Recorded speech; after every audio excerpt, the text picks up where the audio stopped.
desert blind,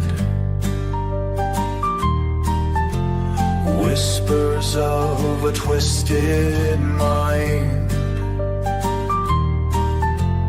found paradise in hell, stories only he could tell.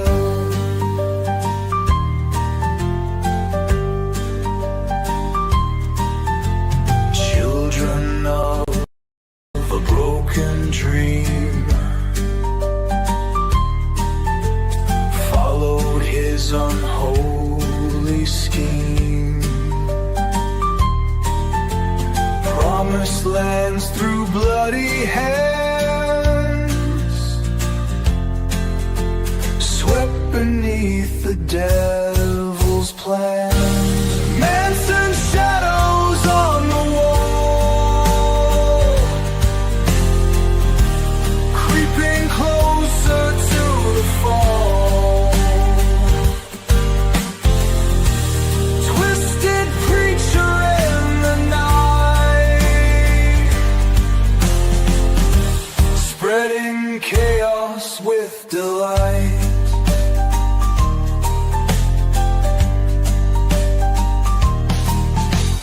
Desert nights in the eerie chance, serpent's eyes in a devil's glance, heavens shattered by his word, preaching madness so absurd. Hope crushed in wicked fire, lost soul swayed by desire. In the dark they found their king, caught in webs his lies would bring.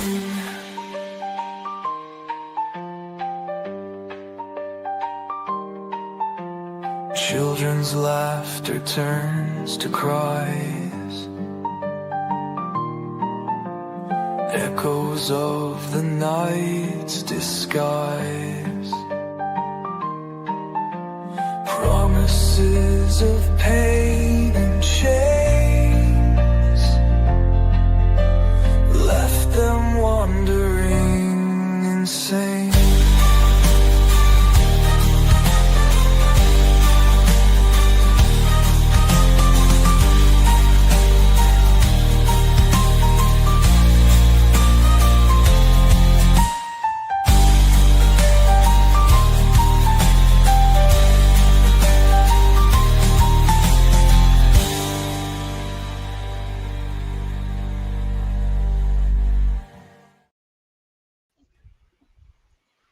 All right there. That's it. Just the after show now. More relaxed. Laid back. My mind on my money and my money on my mind. Why do you show up to every stream when we talk about it, Sam? If you're so skeptical, right? Why are you always here? That's the thing that gets me about you, Sam. Yeah, like that's all you say is, I don't think that it was drug work. I don't think it was drug work. I think, well, okay. Look at this. Roman Polanski denies he's a drug dealer here. No shit. Fucking would, Sam, yeah. I used to deal drugs myself, believe it or not, and let me tell you, every single drug dealer says that they don't deal drugs. Yeah, yeah. No one tells the police, oh yeah, I was just off dealing some drugs that day. Like, are you fucking... Yeah. I'm gonna keep it diplomatic. You were good, I'm Sam. sorry. I'm just fucking with you. It's the after show. No. We can do this. No one has to believe everything. It's all speculation. Yeah, it's all speculation. It's all conjecture. It's amazing. We're never gonna know what really happened. Yeah. But it's amazing how much there is about MDA and drug dealing going on around CLA Drive. And CLA Drive surrounding is a weird house. And so much weird shit going on. Pimping underage people and all of that shit. Yeah, boys and girls. Oh god, just like. So give us your proof that that's not what happened, and you're gonna have to come with something a bit more substantial than the fucking Helter-Skelter theory, because we've already proven, independently of Tom O'Neill, that shit is just a farce. It's cockamamie. That's Hollywood. That's the production. Is Hollywood. The truth is probably a bit more mundane. And it was just your basic, regular, old, everyday porn and drug burn. Yeah. Sorry. But that's what it looks like to people who have seen this shit before. Yeah. Yeah, like Nancy was saying earlier, they were living a high-risk lifestyle. It's just... It caught up to them. It's why you're not supposed to live like that. I'm sure a lot of the rumours are exaggerated as well. They can't all be true. It can't have been that bad. There's so many different places saying all these different things. I mean, you read all these books, you read the Manson Files, you read The Family, you read Chaos, and each one of those books has a lot of information in it that's really great, but each one of them also has issues. Because nobody 100% knows exactly what went down, and that's why there are 3 books that are highly regarded that you can question parts of each one of them. Yeah. Rhonda, I'm sure she was, dude. She was a rich girl, so she was most likely into drugs before. She had another Polish boyfriend. She had another Polish boyfriend before Wojtek that looked really similar to him, and I think was a similar, like drugged out dude. Yeah, she obviously did enjoy the old drugs. Yeah. Well, you got to understand, it was the 60s. It doesn't make her a degenerate, right? Everyone was doing it in the 60s. You would be weird if you didn't. That's the thing, in them days. Yeah. Doing drugs doesn't make you a degenerate anyway. It's But not a moral failing. Yeah, that's it. Yeah, that's it. Yeah. It's never been a moral failing, and it's not people of low intelligence or low status that do drugs either. It's everybody. And in these days, at this time it was an intellectual thing. People were expecting to get a spiritual awakening from it and all this sort of stuff, weren't they? It was done by intellectuals as well. They were searching for God because they didn't want to do the work into putting their relationship with God in together. They're like, I can just eat some acid. Yeah, probably a little bit of drug burn, James Watson. Probably a little bit of Love of Brother, and even a touch of Helter-Skelter mix in. Yes, but the touch of Helter-Skelter is not what Bugliosi is telling us. If there's a touch of Helter-Skelter, it's MK Ultra, and it's through Tex Watson. That's where your brainwashing mind control part comes. And the reason they'd all become so paranoid and violent is the fact they were hearing all that Helter-Skelter stuff constantly. Because we're not saying they weren't talking about it. They clearly were. If you listen to Greg Jacobson knew all about it. Leslie says it in the Leslie tapes. They clearly were actually talking about Helter-Skelter. Yeah, but that wasn't the full motive for why they did it. But that does explain why they had become so violent and paranoid. Because you look at what was going on, especially in America with the counterculture in the late 60s with the Democratic Convention in Chicago and the Black Panthers and riots in Detroit and, stuff like that going on. Boston, the MLK riots.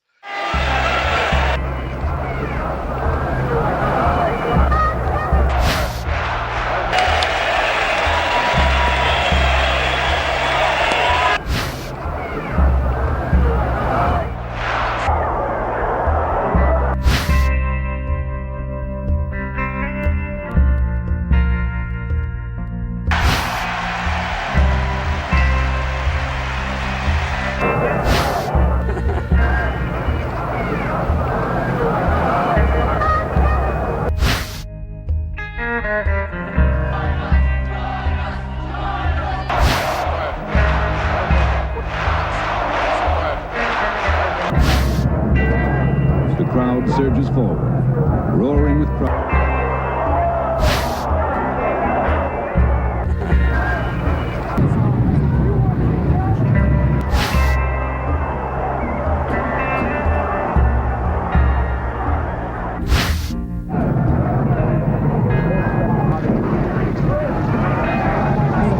Clubs were swinging, men were hit on the head, men were arrested. This is what happens when people charge a police line.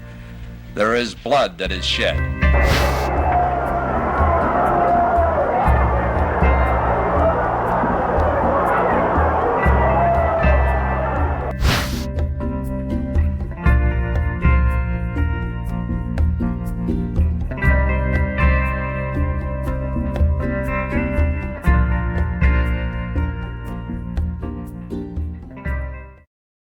The 1968 Chicago riots, in the United States, were sparked in part by the assassination of Martin Luther King Jr.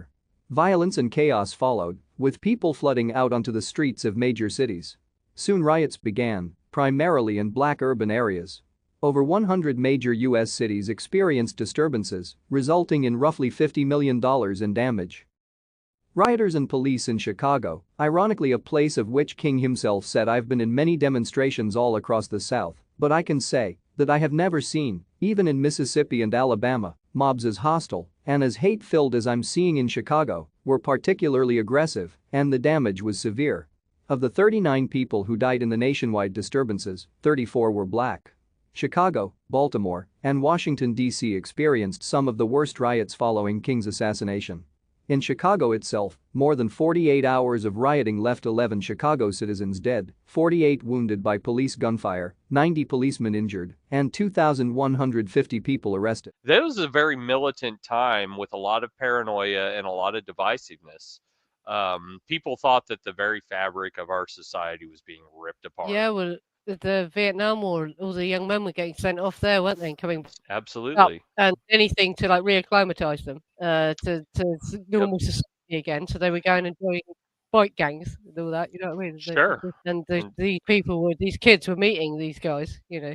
So you got to look at that as the backdrop against which this, socially happened. And so they were fed this by the news and by the TV and by other people. And so when they lived in this kind of echo chamber of Spawn Ranch where this narrative's being pushed.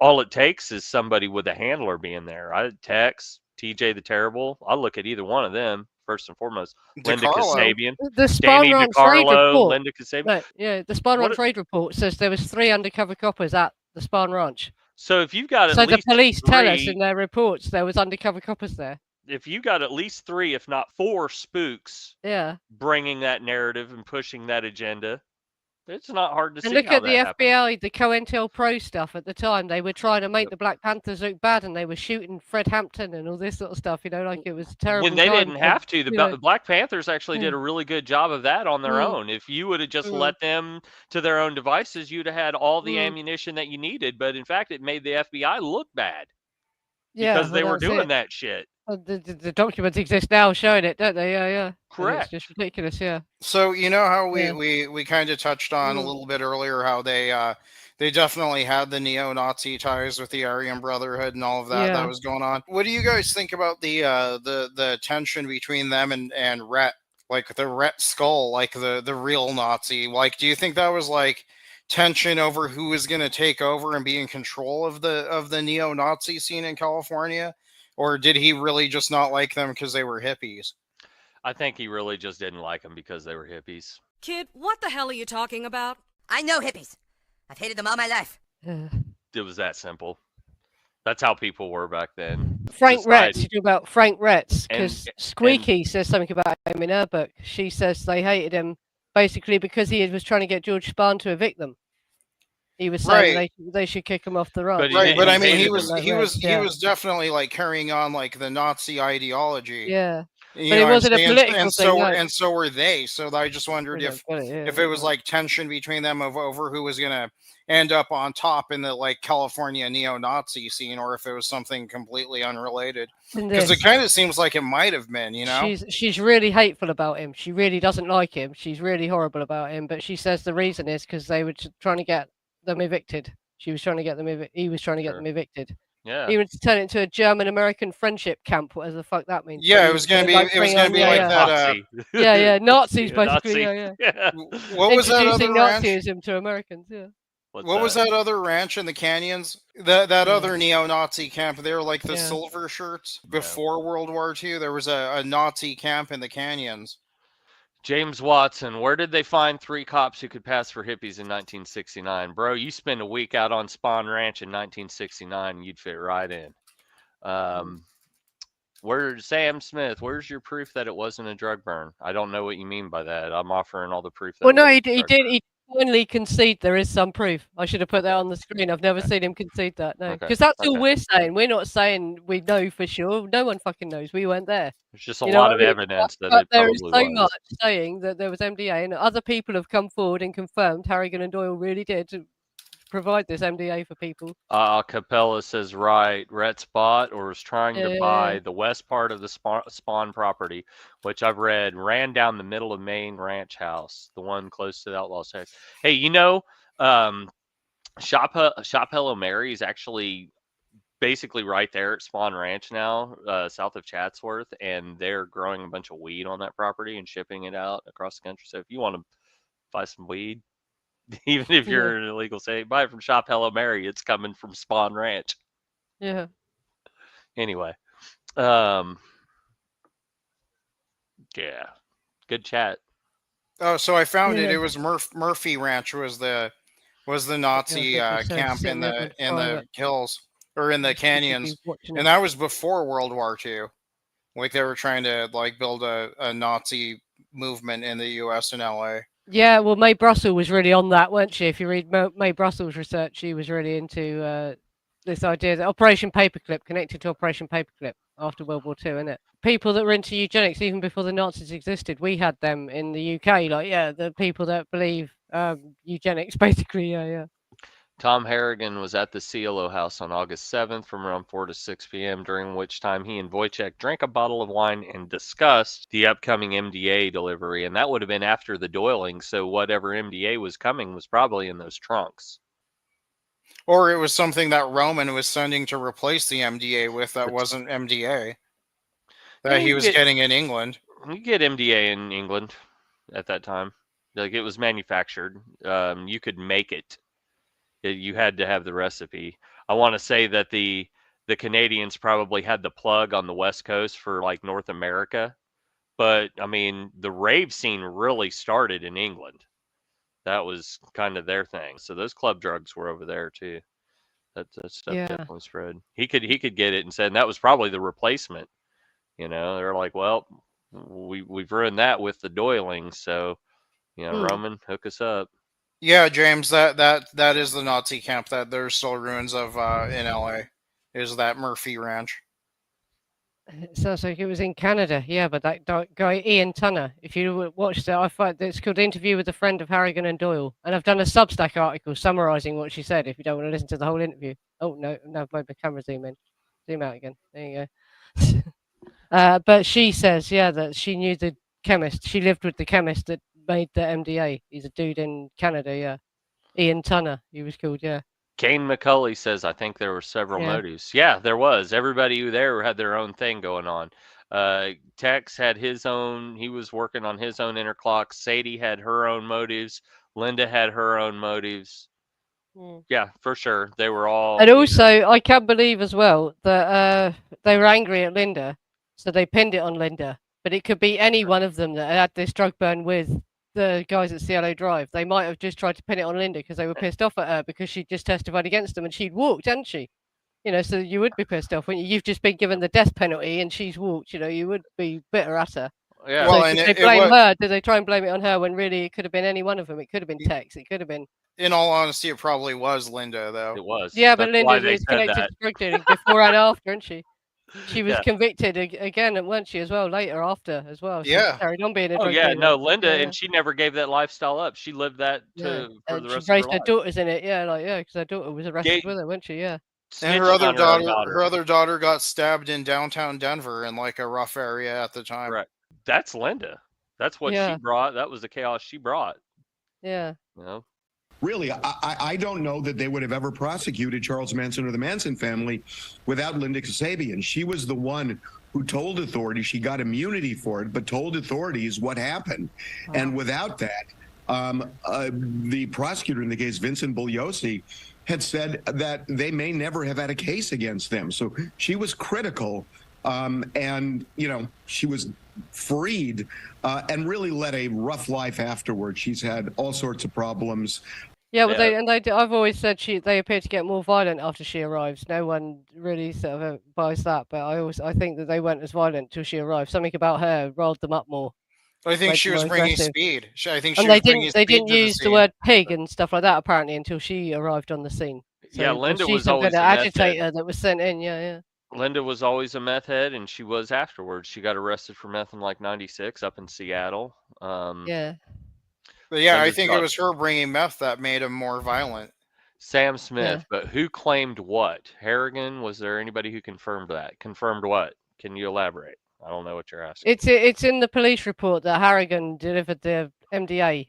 Wojtek, what's his name? Whittle K heard Harrigan and Doyle promising Frykowski MDA. That's when he picked them up from the airport, right? Yeah, that comes from Whittle K. Yeah, and he remembers the day Frykowski went to pick him up from the airport. There you go.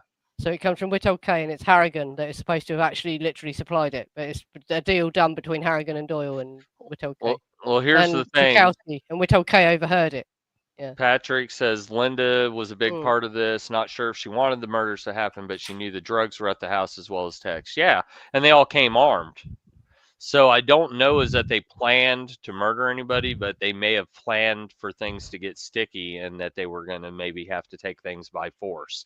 I think they thought they were going to walk in and just kind of bully Abigail a little bit and then maybe have to strong arm her and pull out the knives. Right. Yeah. And then it went further than that because she wouldn't give in. She probably refused when she heard what they'd done to Gary Hinman and that as well. Like when she heard Bobby had killed someone, she probably went, "No way, I'm not helping you now," or whatever, didn't she? Yeah. Hinman and lots of Papa. Yep, and Bernard Crowe. Bernard Crowe was big on the Hollywood scene, and they know he lived on the same road as Bubba Cass. Yeah, he was a well-known drug dealer. Apparently, they all loved him. Yeah, lots of Papa he was known as well. Yeah. Linda's daughter who dynamited the drug manufacturing competitors' drug houses. Yeah, that'd be the one. Acapella. That's her. Yeah. Daughter. I talked to her, and the only conversation I can tell you is I said, keep your mouth shut and keep it shut in that jail. Don't talk to anybody about this ever. I can't describe what she told me, but it was scary. The whole thing was scary. At that time, Linda Kasabian had few options because Susan Atkins had already turned state's witness. According to Gary Fleischman, he had Kasabian sabotage Susan Atkins' testimony while they were both in custody to bolster her bargaining position with the prosecutors. I had Linda pass kites to her in the jail. A kite is a little letter saying, in Charlie talk being, the DA is your lawyer, Charlie is the DA, nonsense like that. And this Atkins was a little nuts, and she then refused to testify. So now they were left with Linda, period. And then negotiations started. First they offered me murder in the second degree. I said, no. Then they offered me voluntary manslaughter. I said, no. She was technically guilty of first degree murder as an accessory before and after the fact. So we typed up an immunity agreement. And the immunity agreement said Linda Kasabian will receive immunity if she testifies to the truth in the so-called Manson murders. The truth is as follows. I knew exactly what was necessary to convict him. And whether that was the truth or not wasn't my business to decide. That was Vince's business. I said, Linda, if you testify to that, you're going to walk out of that courtroom. We filed a very detailed motion to get the case out of LA County. It had like 100 newspaper clippings. And I claimed that the bad publicity was instigated by the prosecutors. And that's enough to get the case dismissed, at least on appeal. But when we went to make a deal, we withdrew the motion. You should have seen my face when I was sitting in the courtroom and Linda came up with a demure little gold cross that she was fingering and got up on the stand and said, I'm just an angel sent here from heaven to tell the world that Charlie's the devil, not Jesus Christ. Yeah, apple don't fall too far from the tree. So yeah, Linda Kasabian does look like the most likely one to have tried to be doing drug deals. And Tex seems to have a form for dating female drug dealers because he spent all that time with Rosina. So he's obviously attracted to women that sell drugs. Because he's got both things, and he's got pussy and drugs at the same time. And if they love you, they give you free drugs as well. So he admits that in his book as well. When I read it out in that text stream, he admits that he knew Rosina loved him. Yeah, yeah. Well, I'm sure he was dating dudes to get drugs from too, like as well. Brian Yeah, Wilson. yeah. So yeah. There's that. Yeah. And what was he really doing at Dennis's house? I reckon Dennis was bisexual, and they covered that up aggressively. I reckon Dennis was absolutely. Yeah. The girls were jealous of Dennis and Charlie's relationship. They said it was so intense. Yeah. And then you've got Tex and Dean Morehouse hanging out. What was that all about for real? Why was and Dean was pimping out his own daughter. Why did Dennis Wilson let Dean Morehouse move into his house? Yeah, this old preacher. Yeah, that's because of what Capone he loved his lovely daughter. He had a 12-year-old daughter that he was pimping out. Right. Yes. And LSD, and he was telling you to take LSD. So because that was his thing, wasn't it? He was the LSD preacher, and he's been covered up so much. You don't hear much about him in the official narrative, do you? But the story of him is crazy, and you can see why, because of Ruth Ann, because he's Ruth Ann's dad, and that's obviously what his in was. They weren't hanging around with him because they loved hanging around with weird old men, were they? It was because of his daughter that they let him hang around with them. Yeah, that's right. Yeah. The Canal Bridge says, "What about Charlie holding a knife to Juan Flynn's throat and admitting Charlie was the one doing all those killings? Flynn testified to that in the trial. He had no reason to lie." Okay, so Juan Flynn was also having sex with Snake Lake and Uish, so he could have been arrested for statutory rape, and that's all anybody needs to hold overhead. Think Bugliosi wouldn't have leveraged that?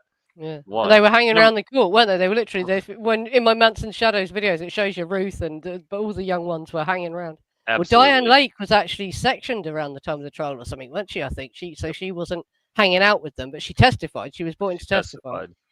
But you see Ruth, you see Weish hanging around the trial, and she's got the X on her head and is sat there crying the day that they've got the death penalty and all that sort of thing. Okay, so the second point too, Charlie was from a prison mentality where, if somebody thought you were crazy or thought you were doing something, then you leveraged that as well. So him saying that to Juan, was meant to frighten Juan. He knew that those kids had killed everybody at Cielo Drive, and then the La Biancas were the next night. Also, Shorty Shea had already been killed. And then you've got Gary Hinman and the shooting of Lots of Papa, which Charlie had believed he'd killed him at the time. So all he was doing was dressing it up. If that's what he said to Juan Flynn, he might have said it to scare him. He wasn't taking credit to the police. He wasn't telling the police side I did it all. He's telling Juan Flynn to intimidate Juan. Like, I'm the one doing all this. Yeah. Well, what did Juan Flynn get up to with the girls as well? Like you said, I bet they had that over him. So they were like, if you don't say what we want you to say, then they had that over all the men that have been at that ranch had probably done it, hadn't they? So it's sad to say, but I heard wasn't it George Spahn that? It gets worse as well. The little kids. It said, I think if you listen to not Brooks Poston, I've listened to him. They did. There's another guy that says they put the little kids down by the river. They just left them down by the river, and men could go, "Oh, it's horrible." It's like disgusting. The little kids, not even just the teenagers. Teenagers is bad enough. Drugs, and is that still a child as well? Little 3-year-old kids with a head full of but little kids. Oh god. Well, that's just following the pattern of Vito Palekas, who was feeding his kid full of acid the day that he fell off of the moonroof and died. But Chapter 7, The Death of Godo Palakas, Angers Infant Lucifer. Vito would come in every night with an entourage, mostly 4 or 5 really great-looking girls. It's a weird parallel, but it was like a non-violent Manson situation, a little cult. Lou Adner, manager-producer of the Mamas and Papas, the co-organizer of the Monterey Pop Festival, investor in Jay Sebring's hair salon, and business partner of mobster club owner Elmer Valentine. I have said for years that there were some similarities between Vito and Manson. Vito was sort of like a pimp. He was welcome as a VIP with the emerging rock crowd because he always showed up with these free-thinking 14 and 15-year-old girls who would be happy to satisfy their needs. A member of the Palakas family, in email correspondence with the author. Recruits for Vito and Carl's dance group weren't likely that hard to come by. According to Barry Miles, Vito operated the first crash pad in LA, an open house to countless runaways where everyone was welcome for a night, particularly young women. By the mid-1960s, the group had expanded into a second communal location in addition to Vito's pad to the ubiquitous log cabin, Tom Nix's old place. By 1967, the dancers were splitting their rent at the log cabin with the staff of the hippie publication The Oracle. There was at least 36 people living and partying at the log cabin and treehouse, including the band Fraternity of Man. For the record, Fraternity of Man was a one-hit wonder band best known for the ever-popular novelty song Don't Bogart Me. Also, Timothy Leary lived there, and, in this writer's opinion, best known for being a painfully obvious CIA asset. The Oracle was a San Francisco-based publication with intelligence ties that specialized in pitching psychedelic occultism to impressionable youth. Leary, it probably should be noted, also had a home of his own in Laurel Canyon. Franzoni's commune ended in May of 1968. That was when the Oracle moved out and our old friend Frank Zappa moved in. The lead mother had visited Carl at the log cabin on a previous trip and realized it was perfect for his needs.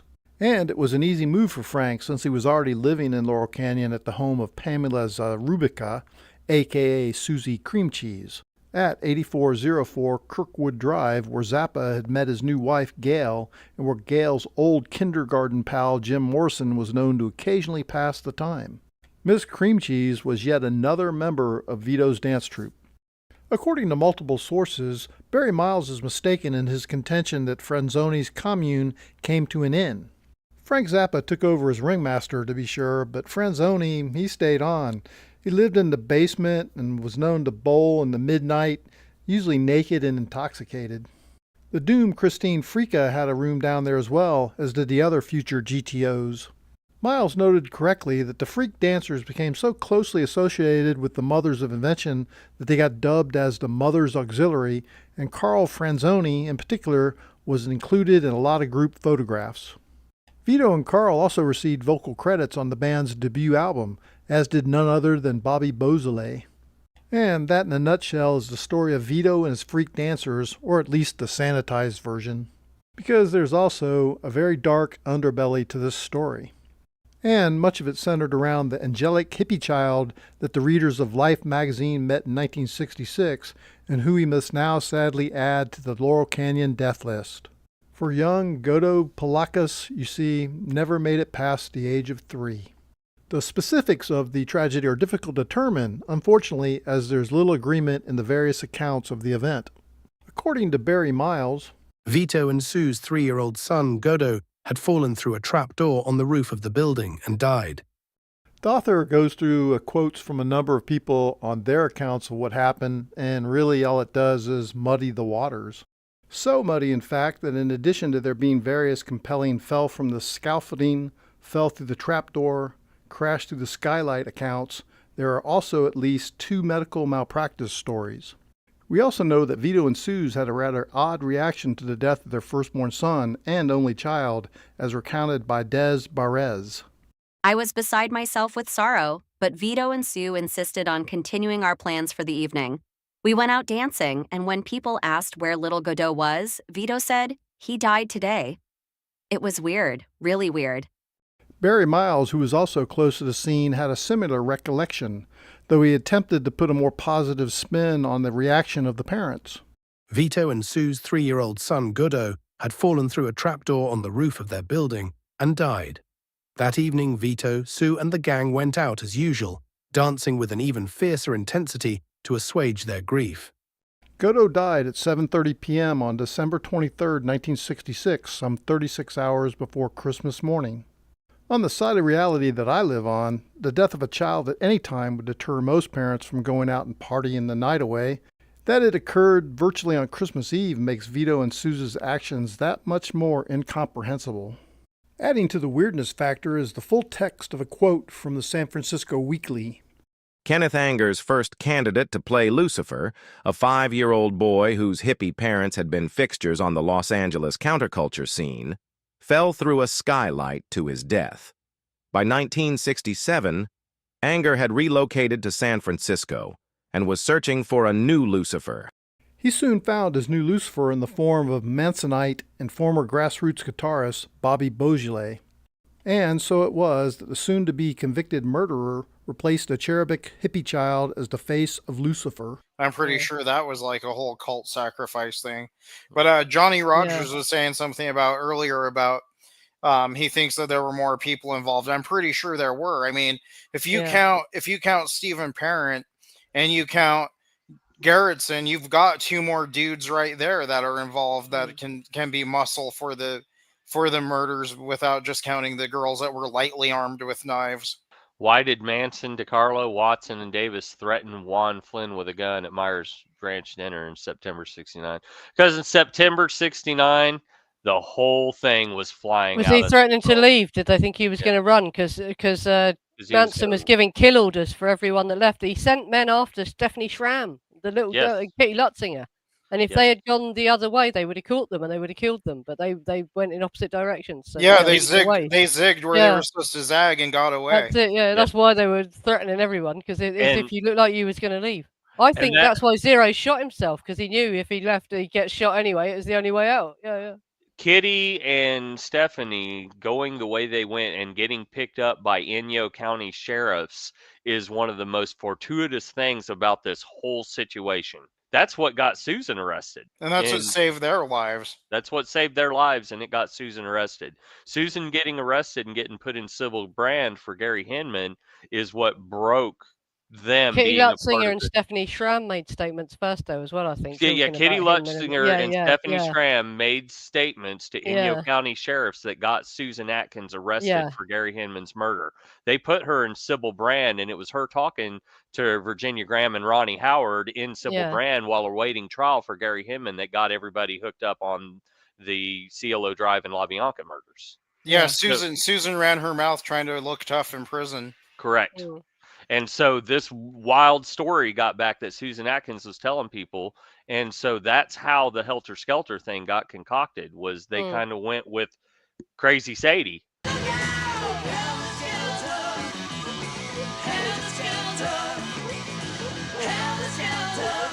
And they're like, wow, we can use her. And she was obviously completely insane and just telling everyone what they wanted to hear. She just sized up what she thought the journalist wanted her to say, and she just said anything. Correct. It shouldn't have been published. It's immoral that they even fucking wrote down what she was saying. She was clearly absolutely mental at that point. But they did, and it's all been published, and it's all out there, and it's horrible, And Sam Smith, that's why that narrative exists to this day, is because of that crazy fucked up bitch running her mouth, civil brand. That's all it is, and that's why I don't believe it, because it doesn't pass the smell test.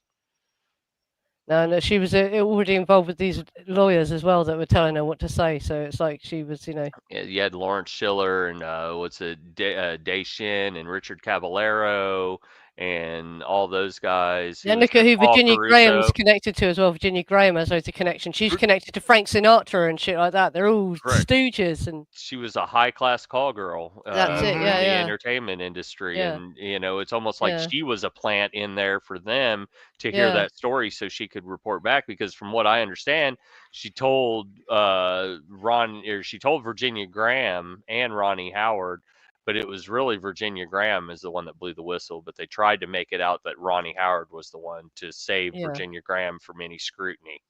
And Susan's whole background was shady anyway, with her being passed around by Anton LaVey, Jack Parsons, and L. Ron Hubbard before she even met the Manson family. Don Cale, all of them. Yeah, she was already well ensconced in that whole. I said there's a rumor as well, a tenuous rumor, that there was a video of her and Jay Sebring, that she's blowing Jay Sebring, is what Manson basically suggests. If you translate his crazy Charlie Riddle, he's saying that there's a video of her blowing. And then you listen to the rumors about Jay Sebring, and then you're like, oh, well, that checks out. That tracks.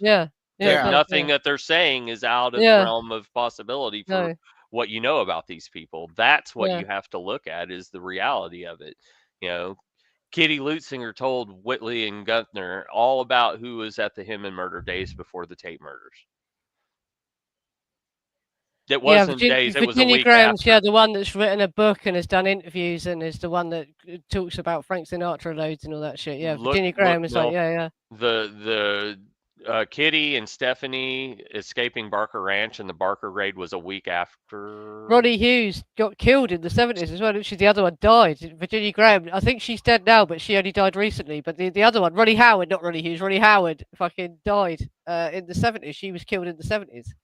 They reckon that was to do with something else because she snitched a lot. She was a routine informant sort of thing, and she got killed over that. Yeah. Look, Mill, yeah, Kitty Lutzinger told Whitley and Gunther that in November of '69. Am I mistaken? That was well after the Tate murders. Correct me if I'm wrong.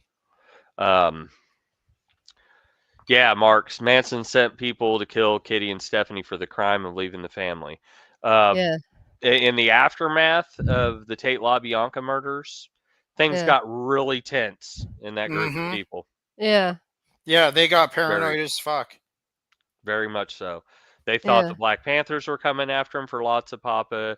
They were waiting for, the FBI to come arrest him for, stealing cars or for weapons or for murders. Which murders were they going to arrest him for? They were lucky they were arrested by cops who didn't know who they were, because they could have just gunned them down like Bonnie and Clyde, couldn't they? With what they'd done, they could have just gone mental. They were lucky that the guys that were arresting them didn't fully understand who they were arresting. And that's what kind of leads me to believe that they weren't ever really necessarily meant to get arrested for this, because it's almost like LA tried to. It's like they didn't want this to get solved, didn't it? It's like they didn't want it to get solved. It's only because Susan ran her mouth and Susan ran her mouth, and they kept burning the earth was so moving. Scared. Yeah, they kept burning the earth moving machines up in Barker Ranch, because it didn't matter that Sadie was running her mouth, because they were fucking all the way up in Inyo County in Death Valley. Yeah.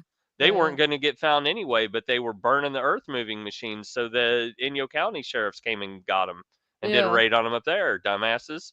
You just kept to yourselves and not fucking did a bunch of stupid shit, you might have got away with it. Because LAPD did not want to catch you. Los Angeles police today named a man and 2 women as suspects in the murders of actress Sharon Tate and 4 of her companions last August. 2 of the 3, Charles D. Watson and Patricia Kernwinkle, are in custody. Police said that a 3rd, Linda Louise Kasabian, is at large. Police also accused them of being involved in the murders of a Los Angeles couple the day after the Tate slayings. They identified the suspects as members of a nomadic hippie desert commune and said they did not know their victims.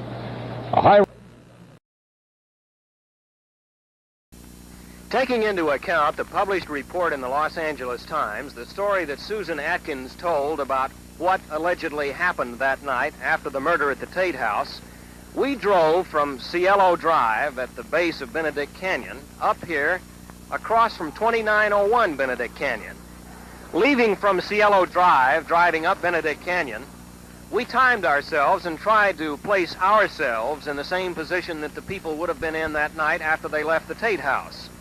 6 minutes and 20 seconds of moderate driving up Benedict Canyon led us to this spot. And looking over the edge of this hill, we found several pairs of blue jeans and what appeared to be some very dark sweatshirts. These shirts and the blue jeans appear to have stains on them. So without hesitation, I went directly across the street to 2901 Benedict Canyon, used the telephone, called Lieutenant Robert Helder, LAPD Homicide, and told him that I think we have found the clothes they're looking for. Hey, where's your extension cord for my light?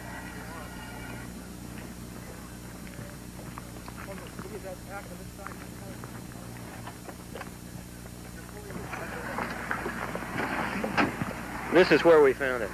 It's right down there. There are several pairs of blue jeans and there are some black t-shirts. And they appear to have blood stains on them, and there's also a white t-shirt down there that appears to have blood stains on it. We found it here about 3:30.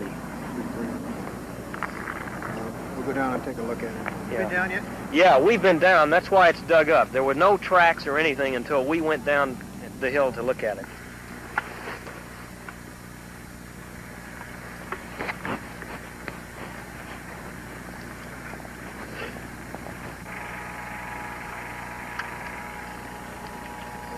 Okay, here's one right here behind the foot. Let's go.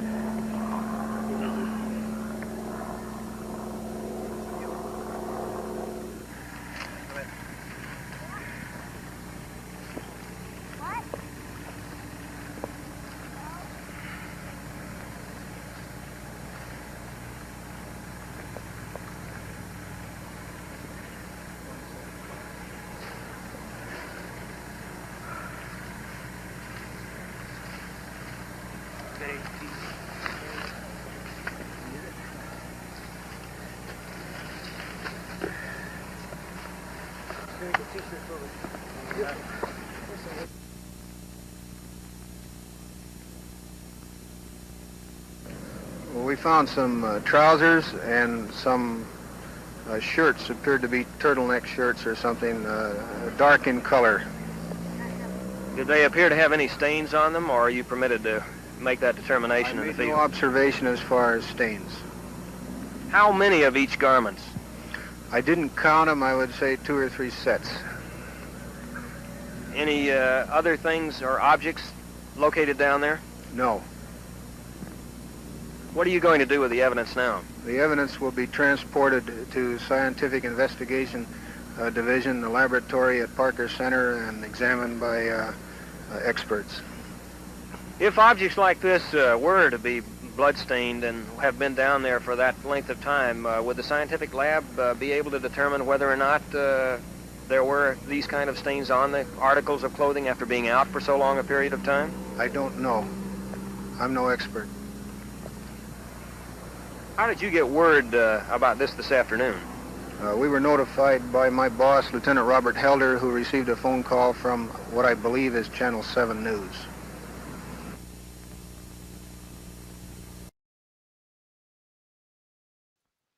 Yeah, that's it. They wanted this to go unsolved because there was too much to uncover, weren't there? There was too much dirt, too many skeletons in the closet, and too many weird things that happened at that house that they didn't want people to know about. It put people in check too.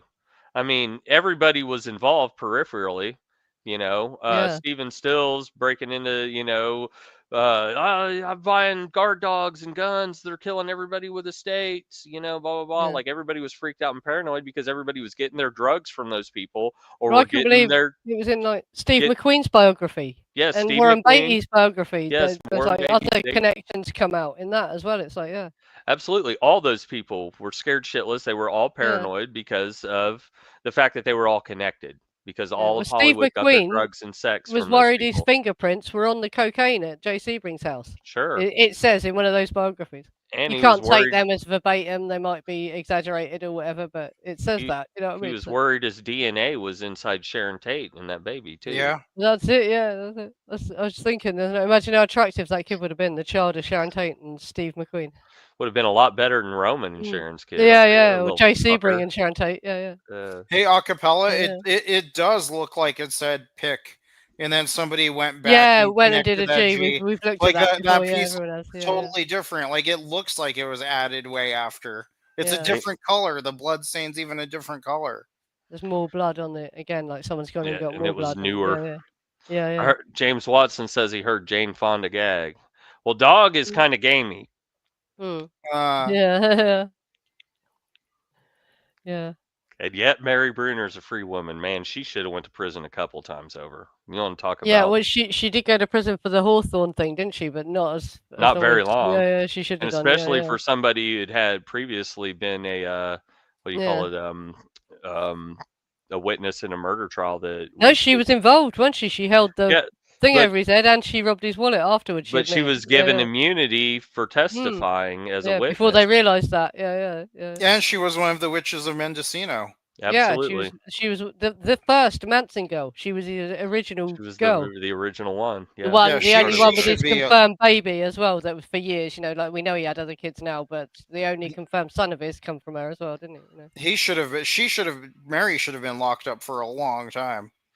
Mark Oliver says he thinks the intense paranoia in the group preceded Tate LaBianca. Absolutely, but it intensified tenfold after. But the other crazy thing as well, I only realised recently, Mary Brenner and Sandra Good had been arrested on August 8th. That's the only reason they didn't go. They were in jail. Would Mary Brenner have gone to CLA Drive and took part if she had been there? Probably. And with Sandra Good, I've always thought Sandra Good looks terrifying, and I can't believe she didn't ever take part in anything. You want to talk about somebody with crazy eyes? Yeah. So I can't believe she was never involved in anything. Yeah. Well, it's kind of like Squeaky. But they were in jail the day of CLO Drive and the day of TLB. Presumably they didn't go because they've been nicked for credit card fraud. They've been nicked using stolen credit cards. So yeah, their crimes ran wide and deep. Yeah. Yeah, I've just written the Substack about the Mary Brunner stream. I'm going to add that to the because I'm going back to the old streams and adding the Substacks to the pinned comments. Acapella says he likes the kid that the commotion that was heard around 3 or 4 a.m. was Doyle and Harrigan trying to pull Dawson away from the door. He's putting his name on it. No, Pete, don't sign your name on the door, you idiot. Yeah. He might have been, though, honestly, to be like, fuck around and find out. But Reagan tells us because that's how the Canadians they were fake their rolling. alibis. The Canadians fake their alibis. Reagan tells us Bill Littler faked their passports to make it look like they left the country before they did. They were in the country.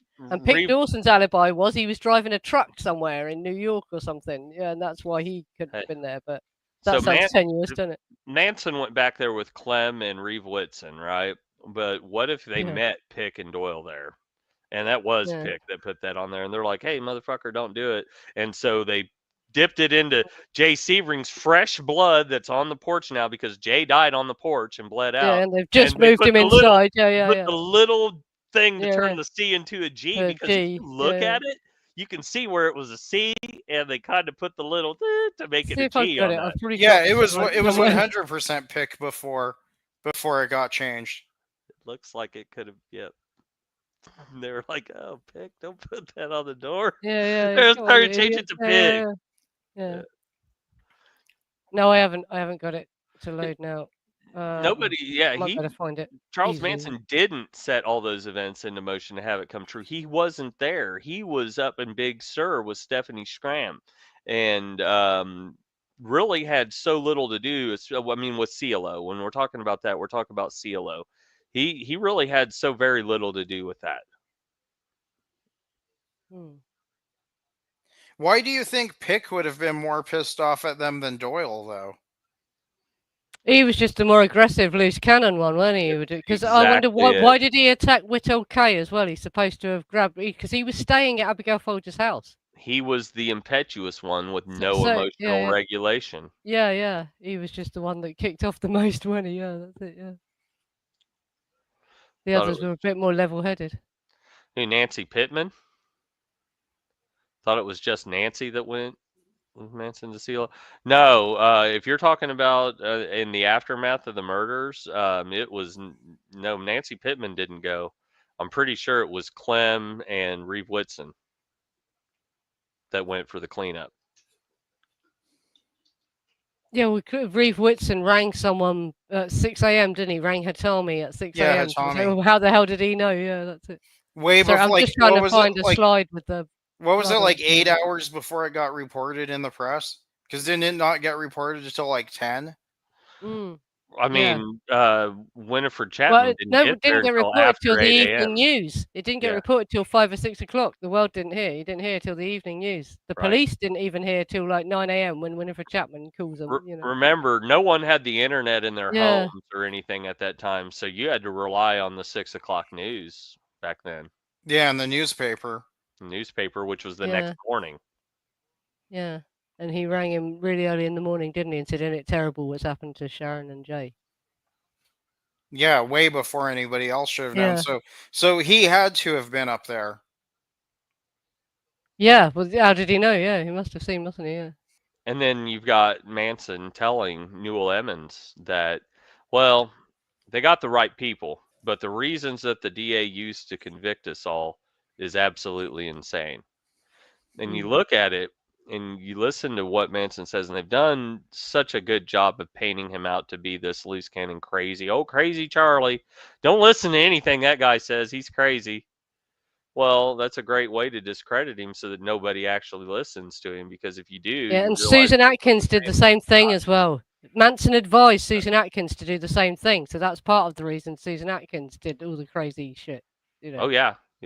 Absolutely. Well, that's what the whole trial was about. You know, was making a mockery of things. Hey, Rhonda, Tenorelli, that Tenorelli kid that they probably killed and stole his car to turn into a dune buggy. Who knows who else they killed? I mean, that's real, especially once they got up to Barker Ranch in Death Valley after the killing started in earnest. I mean, they could have been making snuff films out there and killing all kinds of young girls and boys. Yep. But at the very least, I'm pretty sure they killed that Tenorelli kid. As Hatami later learned, that call came 90 minutes before the Polanski's maid had arrived at the house, discovered the bodies, and ran screaming to the neighbors who called the police. Yeah, so that puts Whitson at the house at least 90 minutes earlier. And that actually more than that, because it says it was 6 a.m. or something when he rang Hatami in Chaos. It says the time Hatami received the phone call. It was really early in the morning. It was like 6 So a.m. they were there. Yeah, they were there between 3 and 4. That's the Yeah. screaming and the gunshots that the neighbors reported at 4 a.m. was Manson, Reeve Whitson, and Clem there meeting Pick and Doyle and Harrigan for the cleanup. Because they all needed to clean that scene up. They were all going to get. This is the Jay's blood on the porch anyway. Definitely. I don't think we've got but obviously people dispute if it's Jay's blood because they made such a fucking mess of the evidence. But you can see the crushed bush behind him as well. That looks like he was laid in partially in the bush, and that's too much blood. That's too much blood for someone to have just dripped a bit of blood there, isn't it? If LAPD would have tested each one of those pools on this side and also tested the blood on the door, and I mean each part of each letter on the door, they'd had a much better idea of who was actually where, but they didn't do any of that. The investigation that they did was so half-assed. Yeah, in the scope of what they did. Presumed same source for patches of blood, and that also lends credence to the theory that they never actually wanted to catch the people who did this. Oh yeah, look, the blood on the trunks. You can see there's blood on the trunks there. So they got in those trunks and dug through them after they killed those people because they were looking for the drugs that they. And the report says that's Jay's blood, suggesting Jay's body got carried past. Mm-hmm. Yeah. Yeah, because he was found inside, so they had to have moved that body. The guest house. And there's hardly any blood under Jay inside. There we go. There's kind of see pig there, yeah, but. So you see the pick with the C. Well, that on the right side of it, you see where it's darker on the top right, and then the little squiggly down there. Got the best one it's like of it. They added that. Yeah, it's not the best one, but you can. It's not the best one. There's ones with more of the angle of it. Yep. Oh, yeah, and I made that one to show you where the blood is, to give you an impression of how far, because in reconstructions of it I've seen, they make it look like Sharon ran for miles down the path, but actually her blood was found right by the porch. She didn't get very far. She was running. She was 8.5 months pregnant. Yeah. She was a little girl. Yeah, and Jay's is right by the front door, just along from the front door on the porch, just to give you an idea. Wasn't her hair ribbon like in the bushes? So she didn't get that far. She didn't before they caught her. Yeah. But there's enough of her blood underneath her body in the living room to make it look like she finally did bleed out there. That was where I don't think they did that. I think that it was when Charlie and Clem came back. They're the ones that tied the ropes around Sharon and Jay and dragged them back inside and hung it over the rafter. Probably, but I still think that Sharon and Jay died way before Franco and Gibby. Because you weren't getting anything out of them, but you might have still gotten money out of Franco and Gibby. Or maybe it just would have been, hey, they have to watch them die because... Well, yeah, we're going to kill your friends in front of you unless you give us the money. Right. Yeah, and was, Garrettson forced to take part in cleaning up or whatever because he watched them kill parent. And they went, right, either you do what we say or we'll kill you too, sort of thing. James Watson says Sharon probably... Is that why Garrettson is so shady and, Sharon probably ran into Linda outside. That's if Linda stayed outside. I don't believe that bullshit. Well, in the penalty phase, Susan says she came in the house. Yeah, in the house, and she handed her a second knife when she lost her knife and all this. Yeah, shit. That whole Linda never went in the house during the murders, cockamamie. That's more Helter-Skelter bullshit. That doesn't even make any sense. It's not true. Oh yeah, that was just Bugs making that up. Yeah, they had to justify giving her immunity. They had to make her look. Yeah, and better than Sadie. That's all it was. It's like apparently we're going with her. When Susan was testifying at the grand jury, a juror had to run out to throw up because she was talking so coldly about murder. So they realised she's not popular with the jury. We can't use her. So they had to take another one and make her more sanitized.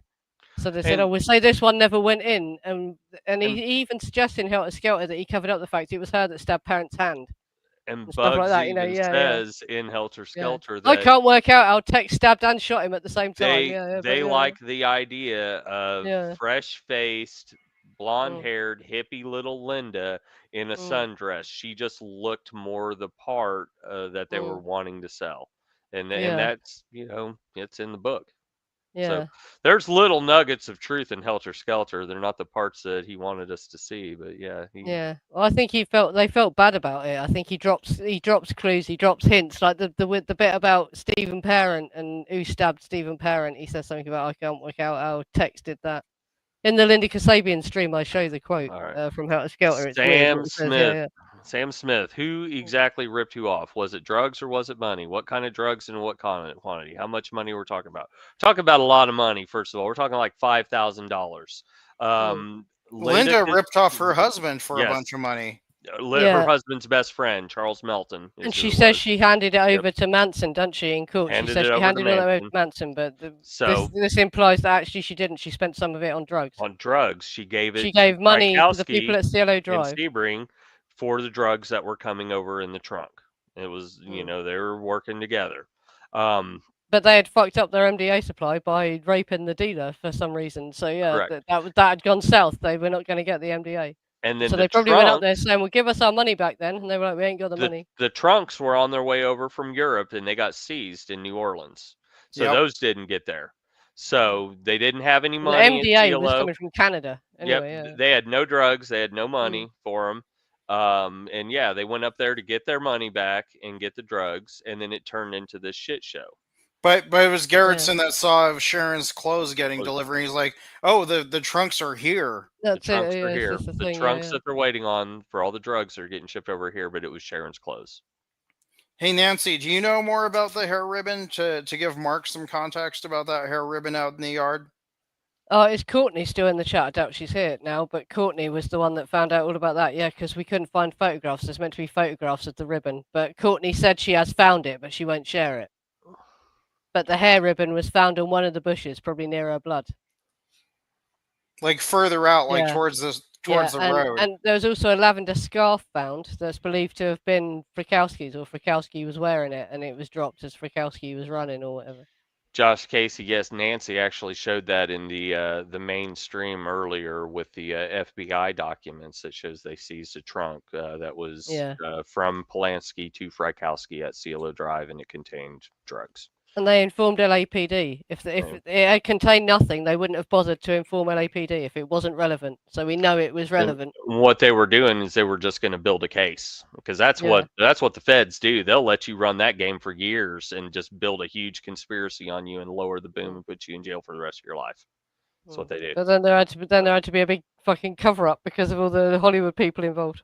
Polanski was involved with Paramount Studios. It would have been embarrassing for, Peter Sellers Paramount makes Studios. It international. They're shipping drugs internationally. Yul Brynner. Yul Brynner was involved. Absolutely. Warren Beatty, Steve McQueen. All of them.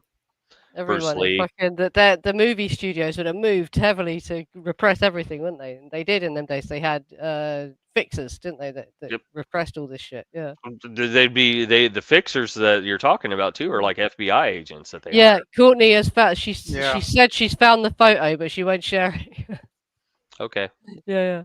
Good well, stuff. and Ritson and Reeve Whitson's cousin was an FBI agent. There were a lot of spooky people in and around the Spahn Ranch and in and around the family. And this one guy, Reeve Whitson, who was a spook and unfortunately was dead by the time I started reporting. For people who don't know, spook is CIA. Yeah.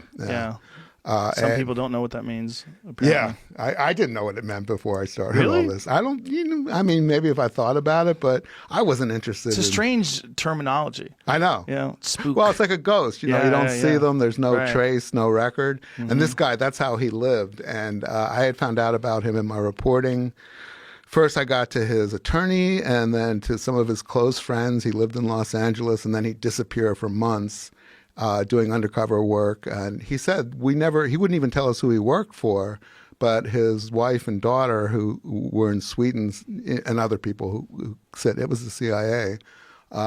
He told, before he died, a couple of years before his death, 3 or 4 of his closest friends, including his attorney, that he had worked on an operation, and he wouldn't tell them who, but he had infiltrated the Manson family prior to the murders, and it was his dying regret was he could have prevented them but didn't. He also said that he was at the crime scene after the killers had left, but before the police had arrived, which was like a 4 or 5 hour window. And I was able to confirm, not that he was there those 5 hours, but that he was missing, and that the police set up a watch at his father's house, who he was living with, to try to figure out what was going on. He ended up helping Colonel Tate, Sharon Tate's father, who left his job in military intelligence to help the police in the investigation. He even dressed up like a hippie, right? He dressed up like a hippie, and so did Reeve. And Reeve was a really hardcore right-wing guy. I mean, he was racist, and his daughter sent me pictures of him, and she said once he died, in fact, this is how serious this guy was. Reeve divorced his wife, who was a Swedish model. First, he sent her and his infant daughter back to Sweden from the United States in '61 because he thought there was going to be nuclear war. And then in the mid-'60s, he told his wife he had to divorce her and he couldn't have any relationship with his daughter because his daughter was his only vulnerability because of the work he did. That would be how they heard it, even if they lived all the way in Sweden. So the daughter, Liza, who I've never met, but we started talking on the phone and she started sending me materials, didn't meet him until a couple years before his death. He reached out to her, said, I couldn't have any relationship with you because of my work, but I want to do that now. So he flew her to Los Angeles, introduced her to all of his friends, and after he died, she went to his apartment and went through his things and found a picture of him dressed up as a hippie. It's in the book. Yeah. And I mean, it's hard to tell, but it's in a parking lot, and the cars are all like late 60s models. So again, this is one of the parts of the book where I work so hard to try to prove a definite link. I interviewed probably 12 or 13 Manson family members, and I'd show them that picture, and they'd say he looked like any number of guys that came in and out of there. They'd come for a day to screw us, the women would say.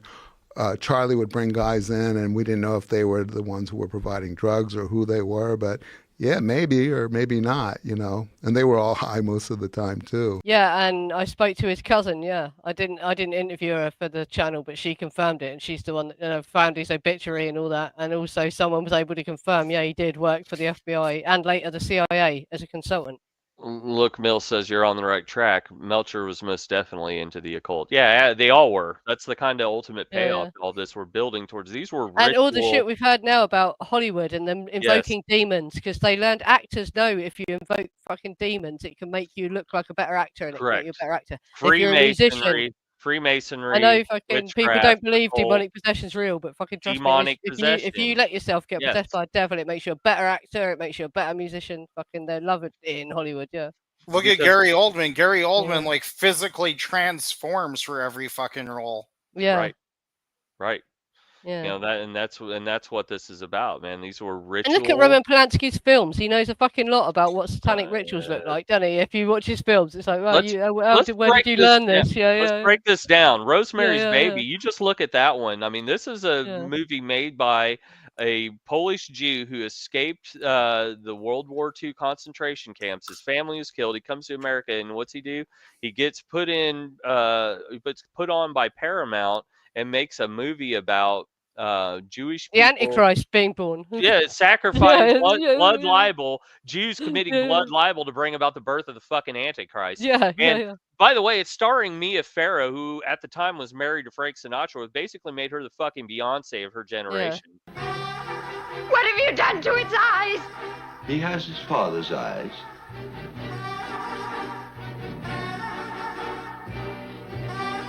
What are you talking about? Guy's eyes are normal. What have you done to him, you maniac? Satan is his father, not Guy. He came up from hell and begat a son of mortal woman. Hail, Satan! Hail, Satan! Satan is his father, and his name is Adrian. He shall overthrow the mighty and lay waste their temples. He shall redeem the despised and wreak vengeance in the name of the burned and the tortured. Hail, Adrian! Hail, Adrian! Hail, Satan! Hail, Satan!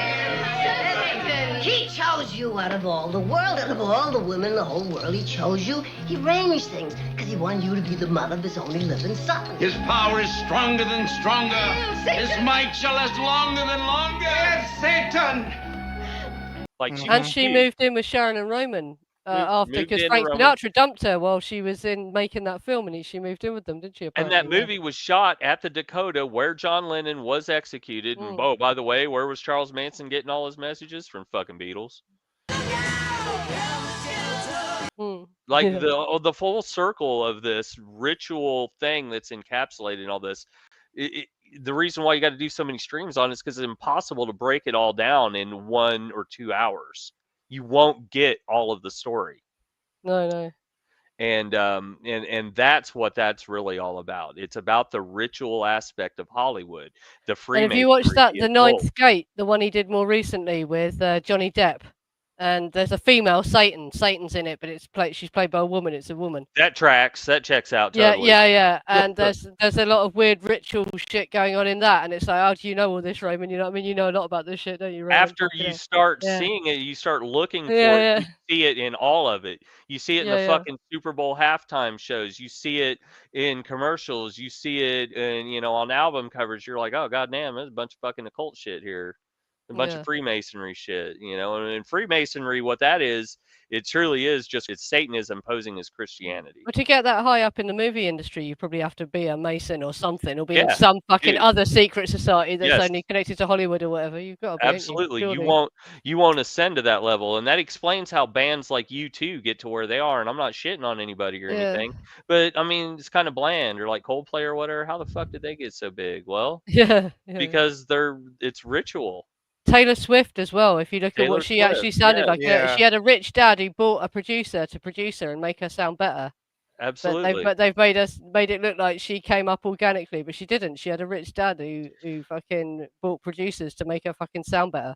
And that's how she got as big. And not that I was ever in line to be anything like that or anything, but I did. I played in a touring rock band for 15 years, and we were pretty good, and we worked really hard. And all things aside, like there were issues or whatever, but the real reason, if you don't want to suck dick, you're not going to go to that next level.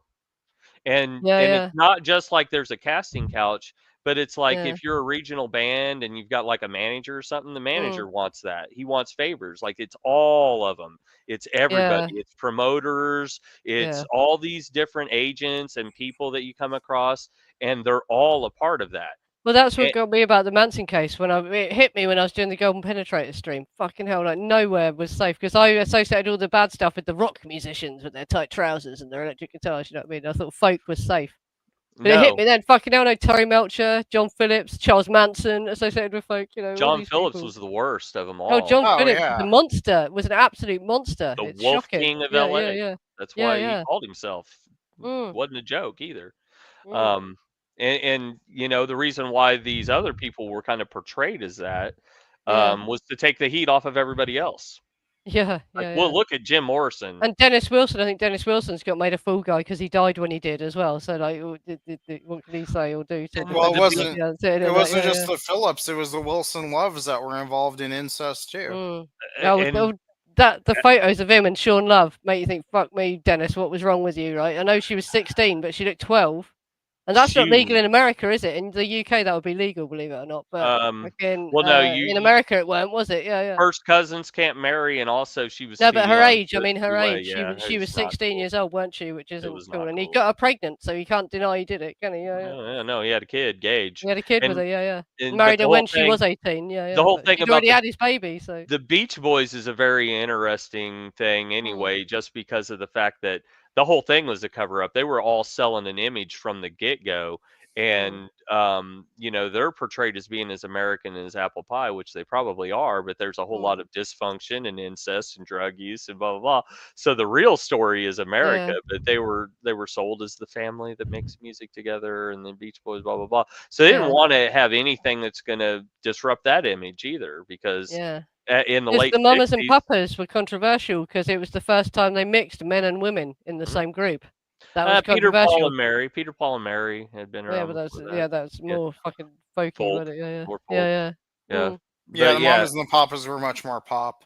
Yeah, in a big pop group like that, had to have men and women. And on one of their album covers, they're all sat in a bathtub together, aren't they? And Michelle's laying across their laps, and that was really controversial at the time, apparently. What was controversial about the Mamas and Papas was that they were a bit more explicit about relationships, and they were also they had drug references in their songs. And Mama Cass was really outspoken about not getting married and not having only one man and stuff like that. She said this shit in interviews and that. Lyrics like really McGuinn and McGuire just getting higher.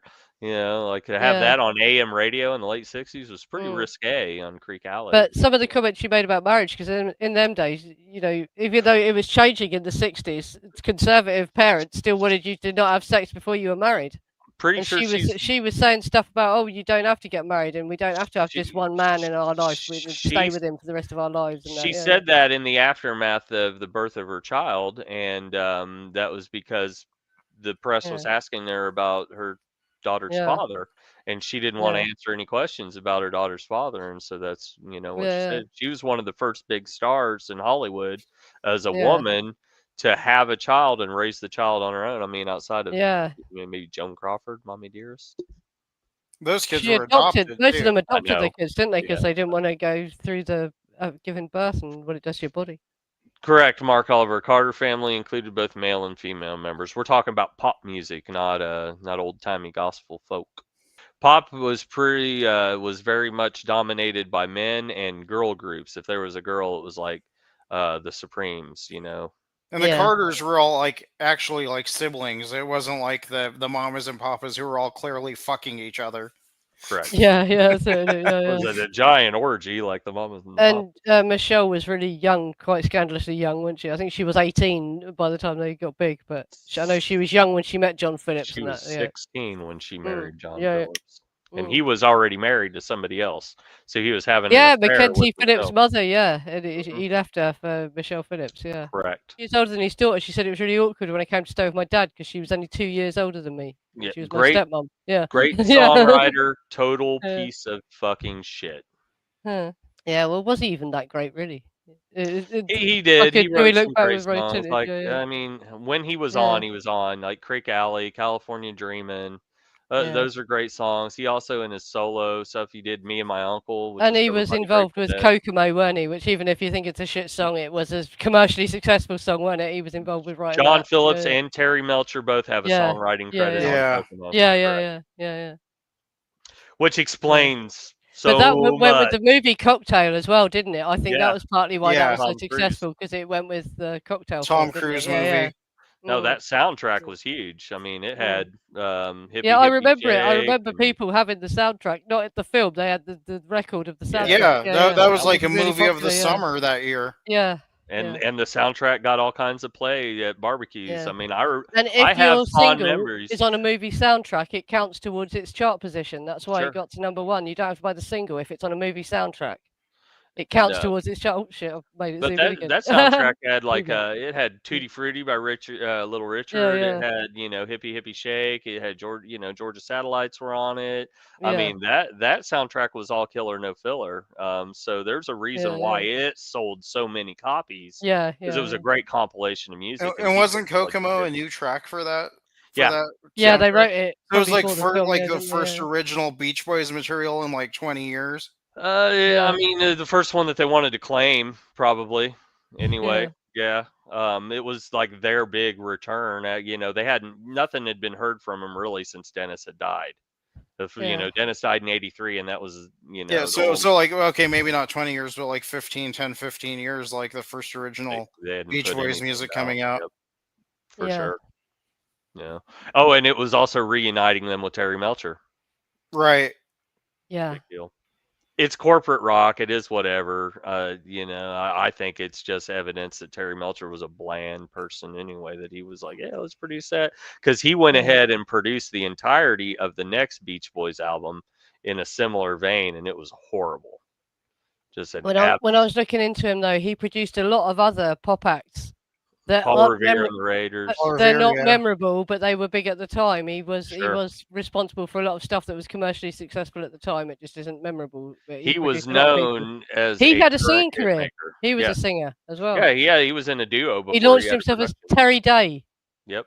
to glom off his mother's name. He called himself And Terry Day and did a record. What was I the never name listened of the to it. duo? It was like Terry and Chad or something. Yeah.